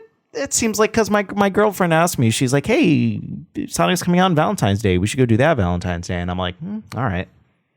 It's just kind of one of those like, all right, let's do it. I will Found a happily keeper. She wants to go see Sonic on Valentine's Day. not go see that movie. Just listen to the commercial. I was like, oh my god, Sonic sounds really annoying to me. Yeah, he does. He's no. And it also sounds like he's no some Jamal parts- White. Yeah, sometimes he comes off as like, oh neat. Like I remember from the cartoon show, like he kind of had a tougher persona, and this one he kind of seems like he trips over his own feet all the time, kind of like whoa, like it's just I don't know, like he's Zoidberg or something. yeah, he just comes off as like this weird like. I don't know how to control my emotions. Like I'm just gonna run fast. Like I don't know. I didn't get that. But I got that from the voice actor, and I don't know what like the animation. I don't know what you just did. It's just I don't know. I'm not gonna. Dan's just negative Nancy today about every topic. Yeah, you're having a rough time today. No, I'm Mad at just the world, mad at Spend money on that. James fuck Speedrunners, fuck the Sonic movie. making sure I don't get my expectations too high. Just like Matt with the Legend of Dragoon. He doesn't, you don't want to. You hate that company so much. Blue Point? Yeah, they're so pretentious. Like, okay, They are. Yeah. either tell us you're making the game You know or what don't. happened is But they're so proud of themselves. Shadow of the Colossus came out and people were like, "Oh my god!" And I think it was like, "Oh Yeah, it all went to their yeah." head. They Like, think they're friggin' the greatest thing since I sliced was bread. like, not only that, like, Should I name something I hate so I can blend in with you two? yeah, sure, why not? I swear to God, I know there's never going to be another one, but I swear to God, if Paramount ever decides to make another one of those Michael Bay Transformers movies, I'm going to murder every last one of them. Okay, all right, fair enough. They were horrible. They were all bad. Make another one. Weren't they like rebooting that or something? Bumblebee Oh, yeah. was great. They were so bad they made different. so much money. Bumblebee was great, and I think they just announced that they're going to be doing 2 new Transformers movies. Neither one are based on those old Bay movies. One of them I think is based on a Bumblebee movie, and like they're kind of like, it was a reboot in the end. So I would still like to see them do more of a hard reboot, but you know, the Bumblebee movie, like I had nothing really bad to say about it. It was great. Need more Optimus Prime though. Yes, more Optimus Prime, and you know, less of everything else that happened in those other movies. Fair. Speaking of Michael Bay, you've been watching those Bad Boys movies recently. Bad Boys, yeah. I went through the first 2. They're pretty fun, like ridiculous movies with like. The second one is really where he started hamming up the explosions. Yeah, the second one was like, so I think the first one was PG-13. The second one was R. The second one, like, there was a lot of like, slow motion panning of the camera to like these dramatic shots of just the characters like looking up or to the left dramatically. And just, Up like, yeah, and to the left. just like shooting into the air. Just like ridiculous car chase scenes. Yeah, it's fun movies. Yeah. Haven't Dan, seen the third one yet. But on your phone earlier, you had a news segment up that you wanted to segue to, and I didn't let you segue to regarding Astrobot. Did you want to talk about that? No. Okay. okay, that's the end of the podcast. No. We have bigger news, guys. Bigger news. Oh. This is like the biggest news. Fallout 76 is getting another expansion. So like the 4 people still playing that game can there must enjoy be a this lot new of people expansion. playing it if they keep No, I making think they're weird just decisions. How many Desperate. expansions have they had so far? Just the one? 2. They had that Battle Royale thing. I remember that. They had the And Battle like the Royale, whole like and then they had the- NPCs are available, and the crowd went wild. And then they have like the 'Cause they gold hired- And yet pass they're or still whatever. advertising the fact that the whole game is made of just multiplayer people. It's like, nope, no, it's not. Now you just give up on the game, please. Just quit. Focus on Elder Scrolls 6 and Starfield, please. Now, I'm curious, Nobody are they- likes this freaking Well, game. hang on. It sucks. If they're still working on it, are they like getting revenue from this game? I'm assuming. I mean, they probably. There's always Yeah, when it I comes mean- to microtransactions, there's always one idiot with his mother's credit card that keeps like what was the guy from like Eve Online or that stupid Starship one where the guy spent a ton of money on like this huge ass starship and everyone in the game was like, screw it, blow up his ship, and he paid like a lot of like real world money. Some kid played like a Transformers phone game and spent like $100,000. Yeah, so there's always going to be one some idiot, person. and I'm sure there's more than one idiot that just keeps, I'm going to buy one of each things. And I also wonder too, is if they have someone in their own company that buys their own microtransactions and then they like refund it back and be like, look, we've sold, this many this or whatever, they just to pump up their numbers. I mean, but then- did you then see they Fallout wouldn't- 76 actually when they had the audience out there like, oh yeah, this game's gonna be great. Oh Yeah, but it's like, then- no, come on, you don't think they would? Well, hang on. They wouldn't be making expansions if they were purposely giving themselves their own money, though. Then that No, but that would to boost up their numbers, like, hey, everyone go on who? to the fan to advertise like, oh, there's still plenty of people playing, and yet it's that's what I'm saying. Like, oh, there's still a plethora of people. Didn't they say like when it first started there was a bunch of people like that were helping out like other people? There were probably like, hey, anybody want some overtime?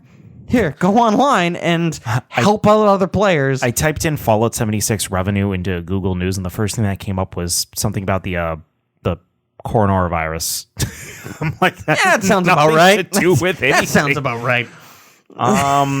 Yeah, there hasn't been any like state. I'm assuming they're making money off of it if they're making expansions. Yeah, It's probably one of Just those things stop. where like kind of vocal, like, we make fun of it a lot, but none of us play the game. But there's probably some people that just play it, every day as their main game, and for some reason they're happy with it just because they like Fallout and they got over what This is such a Polygon headline. The real enemy within Fallout 76 is capitalism. Oh, It's Christ. true, but it's like that's their headline. Aren't they very like? Oh, yeah, they're we gotta very- be political. they're very and political. They're woke. What's that term? It's so let's dumb. not get started on this. Let's not bring politics onto the podcast. But so Dan, I'm assuming that you're still hoping that they make an offline mode or something. Do you even really want to play the offline mode? Is there anything there to do? I know they added in NPCs, but I'm pretty sure that ship has sailed. So at this point, I don't really care. I think it was just like Fallout. Like it's just I really hope the servers catch on fire. Again, employees get out. But Someone got a real case of the Mondays on this Wednesday afternoon. It's just sucking the life out of good games. I mean, you got BioWare that's screwed up, and then you Is he had talking about online only again? no, they just screwed up with the Mass Effect Andromeda. They didn't do a great job with that one, and then with they the- went to Anthem, and so like focus on the good stuff. Like make the good games. look at the companies that like Transformers. The movie went back to like let's go back to what we were good at, and it did well. Same thing with Resident Evil. Like whoa, well, that's what? Look, they were they started off bad. Yes, but then they took it back. They were like, you know what? Let's go with what works, and we'll make a good movie. Well, they finally let a different director do a movie, and what do you know? It was that good. too. But whoever the license people were like, all right, maybe we should give it to them. Anyway, but with what's the other game? Like Resident Evil 2 was an old great remake, and that made a ton of money, and it got a lot of publicity. And now Star Wars, Fallen Order. EA was very reluctant to be like, oh, no microtransaction, no nothing on this game, and it has sold, really, really well. So maybe these companies need to come back to what works instead of everyone making a goddamn friggin' online MOBA or whatever, or not MOBA, MMORPG. This Wastelanders thing is a free update. That's a little different. I thought it was paid DLC, which I was really upset about. But I guess this is the one that adds the NPCs. I'm upset they're still working on it. Stop. This is the one that adds the NPCs in, though. I thought the NPCs were already put. That's even worse. How the hell are there still people playing? Wastelanders expansion adds something players have been asking for since the beginning. Proper NPCs and storylines. Fallout 76 will also be launching on Steam on April 7th alongside the new update. Fully voiced NPCs. Yeah, I thought that's what they added like when they announced it. I guess not. Maybe they just added the Battle Royale that day. Are they finally putting out the dumpster fire? I don't care. I haven't played it. No, I was just hoping that I could build my own base and, kind of explore. That's what I wanted. Do they still have that subscription service too? I wouldn't doubt it. $12.99 a month. That's why. Who's going to pay for that? If that didn't come out, then yes, I would have thought that there could be an offline mode. But since now they were like, we're making people pay just to play on their own server. No way. Yeah. There's no way at that point. So the other bit of news you had on your phone was regarding the Astrobot creator. Yeah, what happened to him, Andy? Oh, I don't know. He became the head of PlayStation studio in Japan. Yeah, something like that. But that should make you feel good that, hey, this guy, is potentially... It kind of makes me feel bad. Why does that make you feel bad? Because that means he's not working on the next Astrobot. Yeah, he probably could still be working on the Astrobot. Yeah, I mean, it's not like he worked for... It's not like he went to a different company. Yeah, he's... Another weird thing, he's being promoted to the... specifically the Japan studio head. He directed Astrobot. Maybe he wasn't like the lead developer or anything like that. Oh, he's a French designer. His name is... Nicolas Doucet. That's... Assuming French, it's Doucet. Is he friends with Mark Kearney? Mark Kearney. That joke has been going on since the very first episode. You guys keep bringing it back. It's pretty funny. I don't.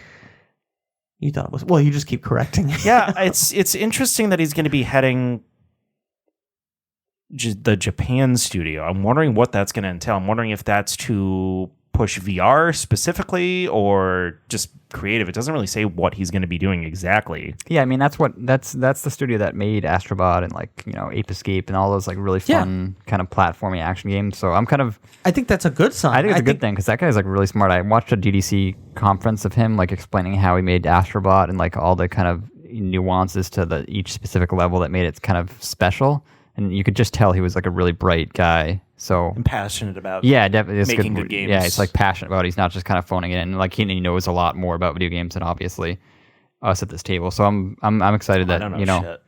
I'm excited that he could be making having more pull over not just maybe being kind of the director of the game, but actually saying, okay, we're gonna make this kind of game. Like he'll actually have that kind of sway and pull over the direction of maybe VR or just what kind of games they make. Yeah, I'm still interested to see what they do with VR with the new PlayStation. Like, it's kind of the biggest question coming mark. out with like, a new. Where is VR going? They already next said year? the old headset would be compatible. I'm assuming they would make a new one though. Yeah, and they've kind of hinted that they're kind of still going to be heavy into VR. But I mean, there's only so many people that have those headsets. Even though it's like 4 or 5 million, it's not nearly as many. They people. need more games. Yeah, they need more people to get these systems to make them viable and worth Dan making looks like kind of he's AAA games for. Upset so. at me. I'm not upset at you. I think your girlfriend is going to be upset with this news.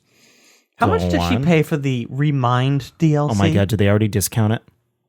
No, worse. Is it free with the game now or something? I don't know how much she paid for it. I think it was like 40. It was an expensive DLC. Kingdom Hearts all-in-one package with every DLC and everything for $50. Wait, for like every game plus the DLC, or Kingdom Hearts 3 and the DLC? 3 and No, DLC. Right? all the other games with Kingdom Hearts 3 Oh, wow. for $50. That's fucked up. $40 you get just the DLC. $10 more you get every other game physical copy. Just I mean, that's for people who have never played. but Kingdom still, Hearts for before, $10 more you could have had the entire collection. Probably. she already has everything though. Yeah, but That's like me. That's like me though. When the DLC is what I'm trying to say is the DLC is $40 for $10 more. You literally could I get. don't really understand how they could sell that DLC for $40 if it was really just the last part of the game with extra cutscenes. Because Capitalism. There you go, Polygon. No, I mean, their fans are extremely loyal. I'm surprised that after the heartache that a lot of fans suffered at the end of that, they were like, "What the hell?" I don't think it was heartache. I think it was generally that's the received end well. of what, 9 games? Well, that's Metal the thing. Gear Solid. They were hoping it was, and then in the end, it didn't seem like it was the end. Yeah, but I'm reading here and it says this all-in-one package does not include the Remind DLC. So it's like everything else but that. that's even worse then that's false advertising, like all in one. So either way, it's God, Square Enix. Well, maybe it's just every game without DLC. Basically, just without the Remind DLC because it I know, just but, came out. But isn't that seems like false advertising? All in one, not some in one, all. So when they do those special editions, they're supposed to come with all the DLC. Borderlands Game of the Year edition. I don't think it's supposed to do anything. They don't Absolutely, have to put in the DLC if they don't want to. No, but It just came out. I mean, you don't think so you don't think that's false advertising? if it said it came with the DLC and it didn't, that would be false advertising. I wouldn't assume that it's coming with a DLC that literally When it says just all came in out. one, you wouldn't see that. Probably wouldn't know. I probably would have just assumed it was all the games. So when you see a Game of the Year edition, you don't think it's everything, all DLC that comes with it? Usually it'll say on the box if it does or not. Dan, why are you so angry today? I'm not angry, Yeah, just today. You got. But isn't that just, see? I We're think here that's to screwed up. enjoy and celebrate video games, and you just keep bringing it down. I am not. I am not negative Nancy. N3 today. Bit of a Dan Downer today. It's not a Dan Downer day. It's a good day. It's a very good. I was upset. I remember, not like super upset, but Halo 3. I'm bringing everyone else down. Feel the hate. Andy actually flipped his hood to look. Remember when Halo 3 came out? And the map, that was like the first DLC I ever bought, was the map packs for Halo 3. And then Halo ODST came out. And when Halo ODST came out, ODST, it just sounded like I was saying it weird. When Halo ODST came out, it came with the multiplayer map, multiplayer right? and all of the map packs. And I remember being kind of butthurt because I technically paid $60 plus an extra $30 for the 3 separate map packs, but technically they weren't getting Halo Reach, the game. They were just getting Halo ODST, the game, and then the Halo Multiplayer. 3 multiplayer or something like that. I don't know. I was just a little butthurt. It's like, I paid all that extra money. That's also where I understand where I now like the fact that they do free updates for maps and junk like that, because at that point they're not going to split the player base. So like Call of Duty is going to have a you're a dick, Andy. He's sitting there playing with Matt's phone, like, my oh, God. water, look at pores. Damn, why are you so mad at Andy? all of a sudden? shut up. Dick out of nowhere. We did used to call him Angry I think Dan we need to in, intervene on. college. a We little need to bit. intervene on Dan. Yeah, Intervention. Dan, is everything all right? everything's fine. What's going on, man? I don't want to be DJ Party. I want to be famous. That's what it's all about. Is that what it stems from? Oh, yes. That's not going away. Damn it. As Mike said, he's like, just embrace it or it's going to get worse. Who the hell's Mike? Wilkie. Okay, see. No. We know two Mikes. Because in college, No. I would get upset when you said, my friend, Mike Wilkinson. Like, you mean our friend, Mike Wilkinson? But if you just say Mike, I know like a shit ton of Mikes. it's my friend first. My friend. That may be. Only because I bumped into him first. But Yeah, what are you negative about now? What are we talking I'm about? not negative about anything. I've been super happy today. I don't know what you're talking about. I'm very chipper. I got a new sweatshirt. Metroid Prime 4 seems to be aiming for a 2020 release. See, October 30th. that's the rumor. this is what Nintendo can do at the end of the year. They I don't don't have to believe make. that. Don't I rush don't believe to, that for a second. That's coming out this year. Why? Yeah, That's seems a kinda- perfect well, time. I mean, they have been working on it for a while, and they did do that reboot, but they do really need something at the end of this year, and it'd be nice. That'd be like a nice surprise if they said, Yeah. Sometimes in this or the next quarter They don't announced even it. need. Nintendo I've doesn't just even been need to make a new very system. They just have to. No. I don't think they need a new system. I've just been very weary about their release dates recently. So Yeah, that's true. I mean, every game has been pushed, but I'm really hoping Breath of the Wild 2 comes out at the end of the year, because it'll be 3.5 years after the last one. Is it really been 3.5 years? Because it came out in March of 2017. Yeah, but you also have to think that the DLC that they made for it took up a little bit more time. That's true. Actually, this Breath of the Wild 2 started as DLC originally, but then it became too big, so they're like, let's just make a sequel. Okay. So that's why I'm still wondering how many assets they're maybe at that using. point it comes back to, hey, we already used the world, and I mean at that point, I don't. Now know. we're just getting off course. Yeah. though. But But end of the year, Nintendo can just come out with a bunch of like exclusives for Nintendo, and I mean they can they can compete. They did just hit another sales milestone too. I mean the system is fantastic. I'm now like addicted to the damn thing. Now it has replaced my cell phone. Now like at night, I'm just like, nope. I'm gonna play 2 rounds of Tetris. I'm gonna play Pokemon for a little bit. I'm gonna play 1 level of Contra. It's literally has replaced all games on my phone. Are you playing is that the new Contra, or are you playing on the NES classic thing? No. I'm playing the terribly rated Rogue Core. It's just something again. Oh. This goes back to the twin stick shooter The thingy. Warcraft 3 people, that's another thing he hated this episode. I don't know what you're talking about. I never said that. there is no proof of that. You cannot rewind this tape. To be fair, Matt also spilled water on you. That is true. I'd be a little upset. I if think my that bed- really set him off today. Yeah, that's what set him off. I mean, you put an electric Pokemon in front of me, and then you spill water. You're trying to kill Something that Dan was alluding to earlier until I cut him off was we have some fancy new hoodies that we have now with our logo branded on them. And Merch. Yeah, that Mr. Rogue Matt over here decided not to be a team player. Matt, where's Where? your hoodie? Yeah, where's your hoodie, man? This is a non-visual podcast. So, it's a spirit. I'll wear it out. You see the empty half of the mana bar? That's Matt. Is that Matt? That's Matt. is the globe half empty? Matt now hates me forever for that. I like it. They're very comfortable, though. If you, they didn't sponsor this podcast or anything, but if you need a custom hoodie or T-shirt made, the customer service at Rush Order Tees was very good. Or a sweatshirt.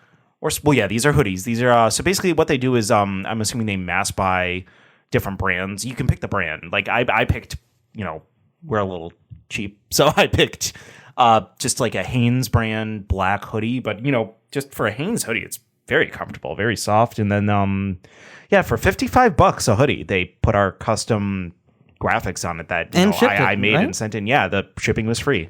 That's crazy. Or was that with shipping? I don't remember. Either way, it was only $55 a person, which was like a really good deal compared to like all the other places we were looking at. Didn't one want to charge you like a conversion fee, Dan? Oh my God! It was going to charge me $70 just to convert the picture and put it on the damn shirt. So, and that's without like a nicer model of the hoodie, like a nicer company or whatever. But no, I absolutely love it. It's great. I just need to avoid all cats in my house because they're black. Well, my cats aren't black. The hoodie's the hoodie's black. Yeah. And, one I wore it to my girlfriend's place like for all of 5 seconds and cat hair. Ugh. Oh man! If it's not cat hair on this hoodie, it's going to be movie butter stains on my Genji hoodie. It's one or the other. Well, the good news is it's black. So. This won't stain, but the cat hair will pop up like almost immediately. But is there anything else you guys wanted to talk about today? Any more tangents? No, I'm all set. Dan, I think I'm good. You're always. I would like Matt. I'm pretty sure is all set 45 minutes into the podcast. Like he usually checks out like halfway through.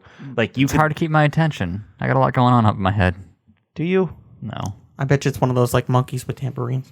It's just like when you zoom into Homer Simpson's brain that's what and I you see like an old timey cartoon or just like a donkey swatting at some flies. Matt, where can people find you? You can find me on Twitter at Matt Talks Games. Dano? You can find me, Dan. You can find him on at Twitter. DJ Party on no, do not make that. You can find me on Twitter at Game Review Guy, you jerk. You can find me at Hiley and Andy on Twitter. You can also find the podcast at Manabar Podcast on Twitter or on Instagram at the Manabar Podcast. Also, feel free to email us anytime at manabarpodcast@gmail.com. And you can also check out our Twitter channel for exclusive content that you can't find on the audio version of the podcast. And with that, this is the Trophy Hunter, I guess. Is that... Works for now. Works for now? Okay. Yeah. Are you going to have me workshop it then? No, that's a good I gave you name. plenty of time. That works for me. So we're going back to the Trophy Hunter. Yeah, we're going to stick with that for a while. See how Okay. it feels. Stick for a while, for 40 more episodes. And with that, this is the Trophy Hunter, the Collector, and the Value Gamer logging off. Like its own city. Is it? Oh, Jesus! sorry. that went all over my pants. Oh, man. God, I just Matt spilled water urinated all over all Dan. over the place. Okay, Like an cold, very cold. Jerk. Oh my God. I'd clean it off you, but that'd be so much worse. Yeah. Matt, what? isn't this the thing that you always hate people do in your room? Or in your Yes. car? Well, this is water. Water's safe. Can we pause the podcast for a little bit of a? Oh, the humanity!